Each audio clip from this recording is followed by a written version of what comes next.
t-shirts, hats, ties, all that is prohibited in the polling places because it's considered electioneering, which is prohibited within 100 feet of the front doors of a polling place.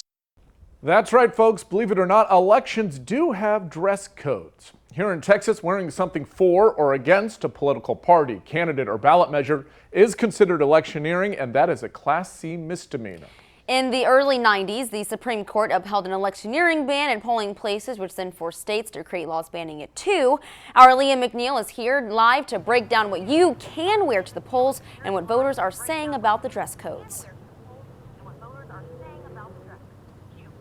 Well, Todd and Naya, I've talked to some people early voting here at the Killeen Community Center, and all of them say that they had no idea that voting had a dress code. But luckily, none of them unknowingly violated that dress code and were all able to go ahead and cast their votes successfully. But they all unanimously agree that this shouldn't be a thing. People should have freedom to express, who they want to vote for. A cozy denim jacket or a plain oversized sweatshirt. Whatever you want to wear, like, that's you. Like, you want to wear a Trump shirt, like, it shouldn't matter. Alexis Hood and Abigail Webb passed the election dress code test. But Biden buttons, Make America Great Again hats, or anything promoting a political party or candidate would not pass. Hood says she doesn't give much thought to other people's political views, but she knows others do. Like, it don't really bother me. Like, some people would probably get under their skin and they'd be ready to fight. Not me. Like, I feel like everybody's entitled to their own opinion.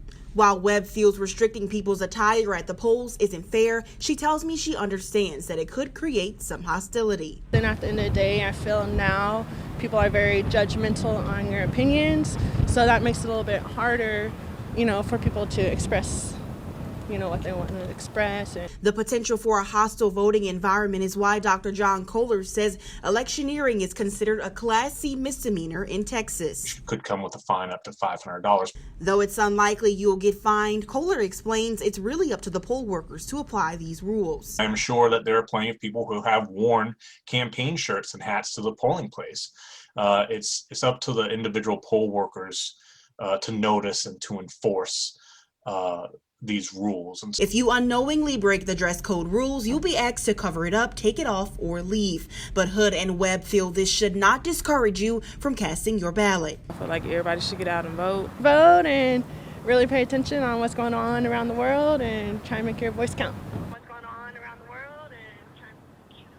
Well, of course, in the time of COVID, this dress code also applies to face masks. Now, even though we are in an open carry state, laws do say that you cannot open carry inside of polling locations. Dr. Kohler tells me that's because it can be seen as voter intimidation. For now, live in Killeen, Leah McNeil, 25 News. Leah, thank you. Cell phones must also be turned off once you're inside a voting location. Phones can only be used for translation purposes if there is not a poll worker present who speaks your language.